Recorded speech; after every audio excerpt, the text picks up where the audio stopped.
एक छोटे से गांव में एक लड़का रहता था। उसके घर के हालात बहुत कमजोर थे। पिता की मृत्यु हो चुकी थी। उसकी माँ घर घर जाकर बर्तन मांज कर घर का गुजारा करती थी। वह लड़का अक्सर चुपचाप ही बैठा रहता था। एक दिन उसके टीचर ने उसे एक पत्र देते हुए कहा, तुम इसे अपनी माँ को दे देना। उसकी माँ उस पत्र को पढ़कर मन ही मन मुस्कुराने लगी। बेटे ने अपनी माँ से पूछा, माँ इस पत्र में क्या लिखा है? माँ ने कहा, बेटा इसमें लिखा है कि आपका बेटा कक्षा में सबसे होशियार है। हमारे पास ऐसे अध्यापक नहीं हैं जो आपके बच्चे को पढ़ा सकें, इसलिए आप इसका एडमिशन किसी और स्कूल में करवा दीजिए। लड़का खुश हो गया और साथ ही साथ उसका मनोबल भी बढ़ गया।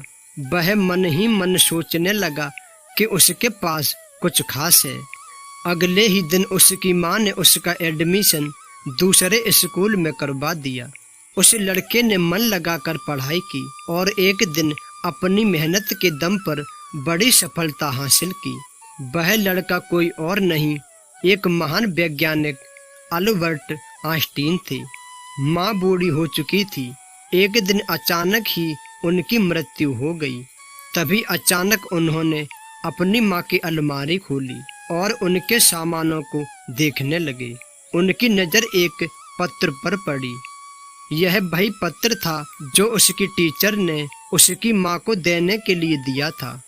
उस पत्र में लिखा था कि आपको यह बताते हुए हमें बहुत दुख है कि आपका बेटा पढ़ाई लिखाई में बहुत ही कमजोर है।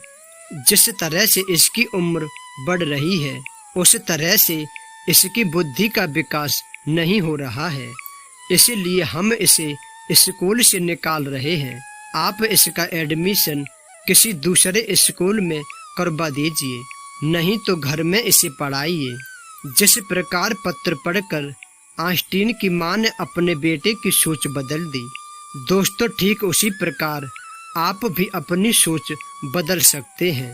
खुद सोचिए कि वो लड़का तो वही था, फिर वो आइंस्टीन कैसे बना? सिर्फ अपनी सोच से। उन्होंने मान लिया कि वो खास हैं। हम अपने बारे में क्या सोचते हैं, यह हमारी जिंदगी में बहुत मायने रखता है। खुद के बारे में हमेशा अच्छा और पॉजिटिव सोचें। आपकी सफलता में इसका महत्वपूर्ण रोल है। कहानी अच्छी लगी हो तो वीडियो को लाइक और चैनल को सब्सक्राइब जरूर कर दें।